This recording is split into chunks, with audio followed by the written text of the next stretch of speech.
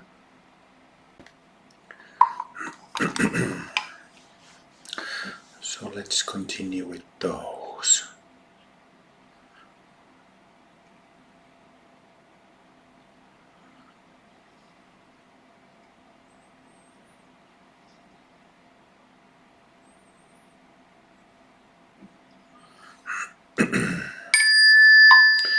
I vow to liberate all sentient beings. I vow to end all self-based confusion. I vow to exercise the Dharma that frees. I vow to attain the great perfection. I vow to liberate all sentient beings. I vow to end all self-based confusion. I vow to exercise the Dharma that frees. I vow to attain the great perfection. I vow to liberate all sentient beings. I vow to end all self-based confusion. I vow to exercise the Dharma that frees. I vow to attain the great perfection.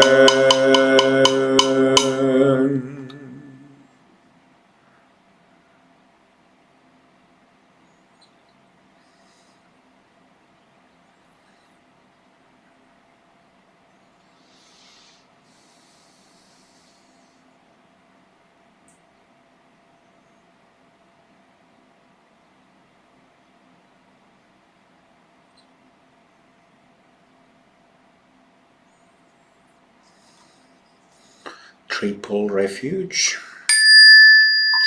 I take refuge in the Buddha. I take refuge in the Dharma. I take refuge in the Sangha. I take refuge in the Buddha. I take refuge in the Dharma. I take refuge in the Sangha. I take refuge in the Buddha. I take refuge in the Dharma. I take refuge in the Sangha.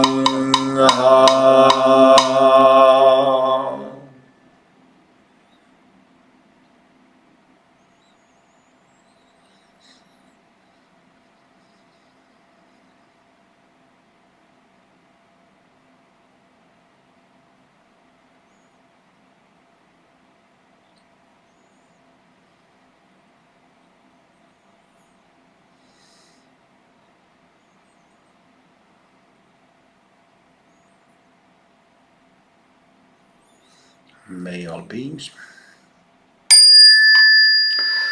May all beings be free.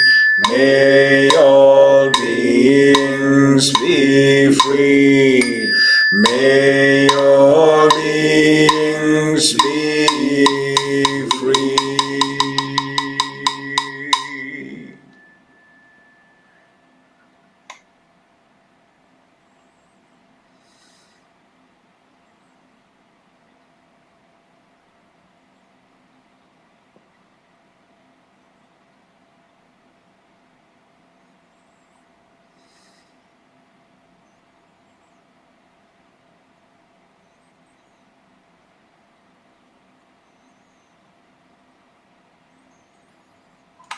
dedication.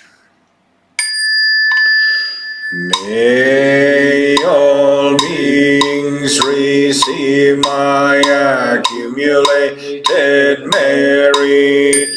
I dedicate the merit to the refuge and to all sentient beings.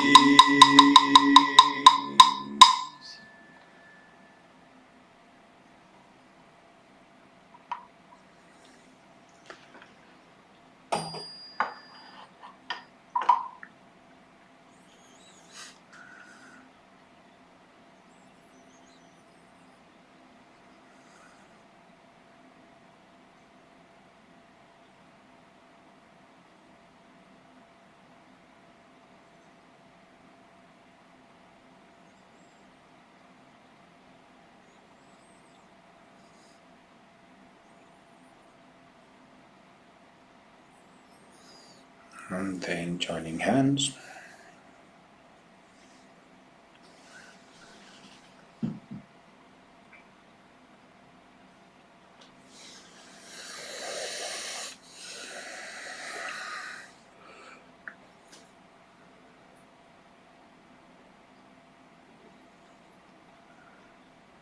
Also thanks to Bodhidharma.